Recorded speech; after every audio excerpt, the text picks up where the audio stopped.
Class 7th में हिंदी में आज हम 13वें पाठ का अध्ययन करेंगे। हमारे पाठ का नाम है कुंडलियाँ। शिक्षण पूर्व गतिविधि देखें। जीवन में सारे सत्य हम स्वयं अनुभव करके नहीं जान सकते, इसलिए लोक व्यवहार से होकर बहती चली आ रही अनुभव धारा हमें बहुत कुछ सिखाती है। कवि गिरधर ने जो देखा, जो समाज के लिए लोकग्राह्य है, उसे सरल सहज सुबोध भाषा में रोकर प्रस्तुत कर दिया। गिरधर की काव्य पंक्तियों में शास्त्रीय गुणों की ऊंचाई भले ही न हो, परंतु जनमन में घर में कर लेने वाली शक्ति जरूर है, जो सैकड़ों वर्षों के बाद भी उनकी कुंडलियों में जीवित किए हुए है। गिरधर की कुंडलियाँ 6 पंक्तियों की में होती है, जो उनकी मूल विशेषता है, जिनका सार अत्यंत रोचक है, जो सफल जीवन जीने के लिए व्यक्ति को मान व्यवहार का ज्ञान कराता है। बिन विचारे जो करे सो पाछे पछताए, यानी मनुष्य को बिना विचारे कोई भी कार्य नहीं करना चाहिए। अगर वो बिना विचारे करता है तो उसको बाद में पछताना पड़ता है। काम बिगाड़े आपनो जग में होत हंसाए, और अपना काम तो बिगाड़ लेता है और जग में उसकी हंसाई होती है, इन लोग बाग खूब हंसते हैं। जग में होत हंसाए चित्त में चैन न पावे, यहाँ कवि कहना चाहते हैं कि जग में हंसाई तो खूब होती है, उसका उपहास खूब होता है, और अपने मन में वो चैन प्राप्त नहीं करता है, यानी उसके मन में बेचैनी रहती है। खान पान सन्मान राग रंग मन ही न भावे, यानी खान पान और सम्मान राग रंग मन ही न भावे, यानी उसके मन में नहीं बातें हैं। कह गिरधर कवि राय दुख कछु टरत न टारे, कवि गिरधर कहते हैं, कवि राय गिरधर कहते हैं, दुख कुछ भी हो टरत न टारे, यानी टालने की कोशिश करते हैं तो भी नहीं टाल सकता। खटकत है जिये माई, और मन में खटकता रहता है, जिये यानी मन में खटकता रहता है। कियो जो बिना विचारे हमने जो काम किया है वो हमारे मन में खटकता रहता है। अगला है दौलत पाए न कीजिए सपने में अभिमान, कवि कहना चाहते हैं कि दौलत पाकर कभी भी सपने में भी अभिमान नहीं करना चाहिए। चंचल जल दिनचारी को ठाऊ न रहत निदान, चंचल जल, जिस प्रकार जल चंचल है और कुछ समय तक ही वो रहता है और उसका एक ठिकाना नहीं है, उसी प्रकार ये दौलत भी एक जगह नहीं रुकती है। ठाऊ न रहत निदान जियत जग में जस लिए, यानी अपने स्थान पर नहीं रहती है। जियत इस जग में जस ले, और ये जस लिया जाता है, यस अपने आप धन के माध्यम से लेना चाहता है, वो भी एक जगह नहीं रहता है। मीठे वचन सुनाए विनय सभी की कीजिए, अपने मीठे वचनों के द्वारा विनम्रता से सबका सम्मान करते रहना चाहिए। कह गिरधर कवि राय, कवि गिरधर कवि राय कहते हैं, अरे ये सब घट तोलत, ये सभी घट को तोलता है।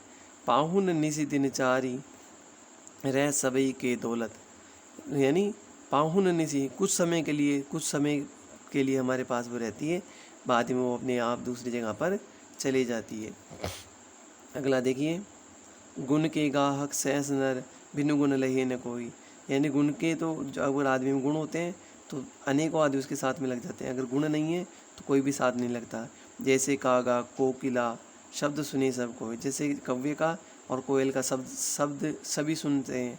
शब्द सुने सब कोई, कोकिला सभी सुहावन, शब्द सभी सुनते हैं, लेकिन कोयल का जो शब्द होता है वो सुहावना होता है, अच्छा लगता है। दोनों को एक रंग का सब भय अपावन, दोनों का एक ही रंग है, लेकिन कौवा जो है वो अपावन लगता है, इन्हें अच्छा नहीं लगता।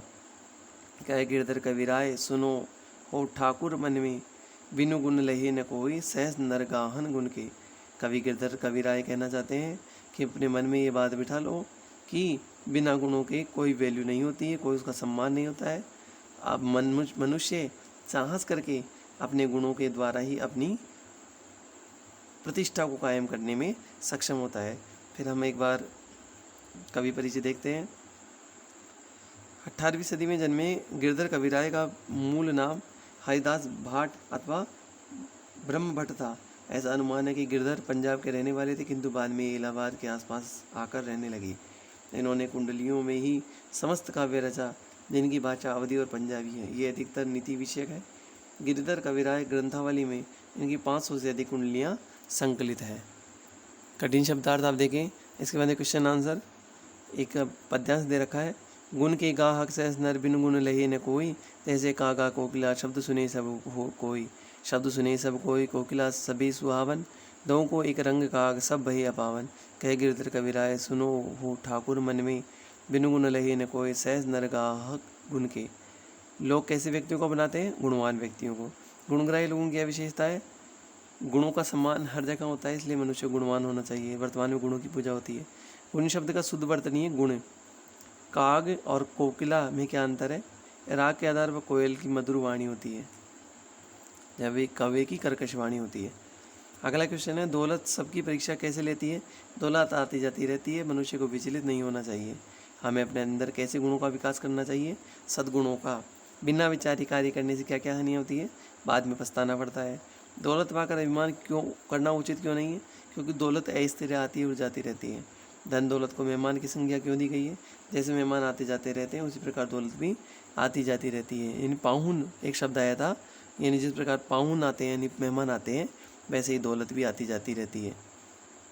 अगला है, खालिस्तान वरने गलत कार्य करने वाले पछताते हैं।